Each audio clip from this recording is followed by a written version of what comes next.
اسی شہر میں موجود ہوں جہاں شہید ذوالفقار علی بھٹو کو شہید کیا گیا۔ میں اسی جگہ کھڑا ہوں جہاں سے شہید محترمہ بے نظیر بھٹو نے اپنی آخری تقریر کی تھی، اور آج میں یہاں پہنچا ہوں اس لیے ایک بار پھر پاکستان خطرے میں ہے، ہمارا ملک خطرے میں ہے۔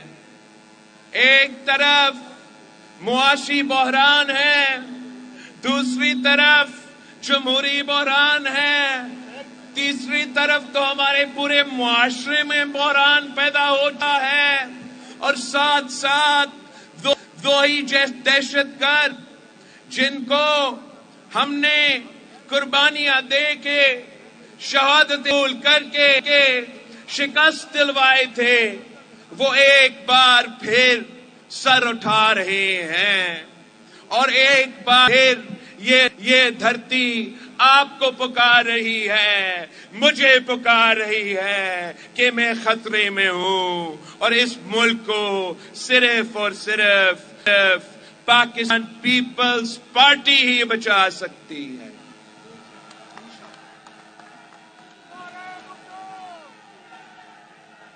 قائد عوام نے ہمیں روٹی کپڑا اور مکان کا نعرہ دیا، شہید محترمہ بے نظیر بھٹو نے اپنی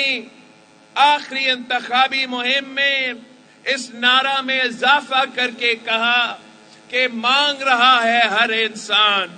روٹی کپڑا اور مکان، علم صحت سب کو کام، دہشت سے محفوظ عوام، اونچا ہو جمہور کا نام۔ اور ہم نے یہی نظریہ، یہی جو شہید محترمہ بے نظیر بھٹو اور قائد عوام شہید ذوالفقار علی بھٹو نے ہمیں فلسفے دیے، اسی نظریہ کے ساتھ ہم نے اس الیکشن کے لیے انتخابی منشور پیش کیا ہے، اور ساتھ ساتھ ایک عوامی معاشی معاہدہ پیش کیا ہے۔ ہمارا 10 نکاتی عوامی معاشی معاہدہ غربت کا بھی مقابلہ کرے گا، ہمارا عوامی معاشی معاہدہ بے روزگاری اور مہنگائی کا مقابلہ کرے گا، اور ہمارا عوامی معاشی معاہدہ پاکستان کے عوام کو روٹی کپڑا مکان دلوائے گا، علم صحت سب کو کام دلوائے گا، دہشت سے ہمیں محفوظ کروائے گا، اور اونچا ہمارا جمہور کا نام کروائے گا۔ ہم پاکستان پیپلز پارٹی ہی اس ملک کو نہ صرف معاشی بحران سے مگر ساتھ ساتھ جو ہمارا پورے معاشرے میں ایک بحران پیدا ہوا ہے، ہمارا جنوبی نظام میں ایک جو بحران پیدا ہوا ہے نفرت اور تقسیم کی سیاست کی وجہ سے، ذاتی انتقام کی سیاست کی وجہ سے، پاکستان پیپلز پارٹی وہ واحد جماعت ہے جو نفرت اور تقسیم کی سیاست کو انشاءاللہ تعالی ہمیشہ کے لیے دفن کر دے گی۔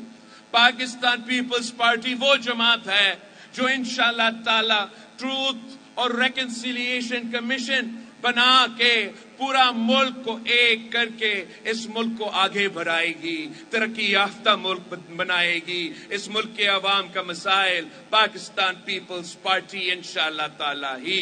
حل کر سکتی ہے۔ ہم وہ واحد جماعت ہے جو سب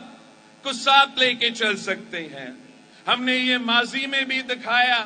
اور ایک بار پھر انشاءاللہ تعالی 8 فروری کے بعد ہم ایک بار پھر یہ کر کے دکھائیں گے۔ جہاں تک دہشت گردی کا مسئلہ ہے، یہ بہت ضروری ہے کہ ہم اس مسئلہ کا آج مقابلہ کریں۔ پاکستان کا ہمیشہ ماضی میں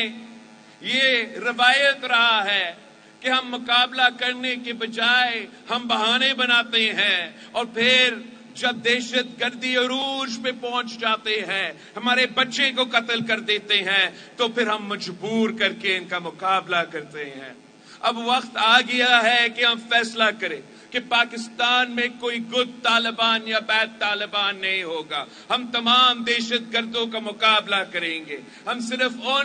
ان لوگوں کو مان سکتے ہیں، ان لوگوں کو معاف کر سکتے ہیں جو پاکستان کا آئین کو مانتے ہیں، جو کہتے ہیں کہ یہ جو قائد عوام شہید ذوالفقار علی بھٹو کا دیا ہوا اسلامی جمہوری وفاقی آئین ہے، اس آئین کو ہم مانتے ہیں، تو پھر ہم ان کو یہ مان سکتے ہیں کہ پاکستان میں امن کے لیے صورتحال پیدا ہو۔ لیکن اگر کوئی ہمارا آئین کو نہیں مانے، اگر کوئی ہتھیار اٹھائے ملک کے خلاف، تو پھر انشاءاللہ تعالی پاکستان وہ منہ توڑ جواب دیں گے جو صرف اور صرف پاکستان پیپلز پارٹی دلوا سکتی ہے۔ آپ نے اس الیکشن میں جو 8 فروری پہ ہونے جا رہے ہیں، پاکستان میں ملک بھر میں 8 فروری کو الیکشنز ہو رہے ہیں، اور ایک جماعت نے وہی پرانی اب سیاست اپنائی ہے، ایک جماعت نے وہ پرانی سیاست اپنایا ہے جس سے انہوں نے توبہ کر دیا تھا چارٹر آف ڈیموکریسی سائن کرتے ہوئے۔ ایک جماعت نے اپنا ہی ووٹ کا عزت کا نعرہ بھول کے وہی پرانی سیاست اپنائی ہے، اور وہ سمجھتے ہیں کہ وہ آج سے 4تھی بار وزیر اعظم بن چکے ہیں۔ میں آپ سے، پاکستان کے عوام سے اپیل کرتا ہوں کہ یہ ان کا غلط فہمی ہے، یہ ان کی غلط فہمی ہے۔ ان کو یہ سمجھ نہیں آتا کہ اصل میں طاقت کا سرچشمہ عوام ہے، طاقت کا سرچشمہ عوام ہے، طاقت کا سرچشمہ عوام ہے۔ وہ نفرت اور تقسیم کی سیاست کر کے آپ کو تقسیم کرنے چاہتے ہیں، وہ آپ کو گمراہ کرنا چاہتے ہیں۔ آپ نے سوچ سمجھ کے آپ کا ووٹ کا ہتھیار استعمال کرنا ہے۔ اگر آپ سوچ سمجھ کے ووٹ ڈالتے ہو تو یہ جو 4تھی بار بڑھنے والے غیر جمہوری سازش ہے، انشاءاللہ تعالی پاکستان کے عوام پاکستان پیپلز پارٹی کے ساتھ مل کے اس سازش کو ناکام کروا سکتے ہیں۔